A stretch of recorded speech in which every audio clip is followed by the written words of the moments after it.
Una vegada més el millor jugador del partit. De fet, ha marcat en el minut 41, just abans del descans, després d'una passada de David Villa, que l'ha deixat sol davant del porter.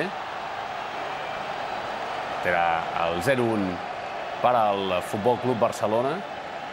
Doble s'ho mirava i aquí veuen com Villa arrossega tota la defensa i l'argentí marca el 0-1. En aquesta jugada ha arribat el segon gol que arriba al minut 66.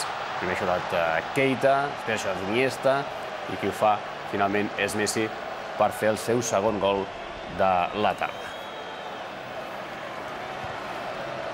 Hemos tenido control, hemos jugado bien, un partido serio. Nunca es fácil después de jugar Champions, un partido tan exigente, con tan poca recuperación, que solo teníamos 3 días a venir aquí y hacer el partido que hemos hecho. Es la cuarta victoria fuera de casa seguida, estamos ahí arriba, es una buena señal y a preparar el partido de Ceuta.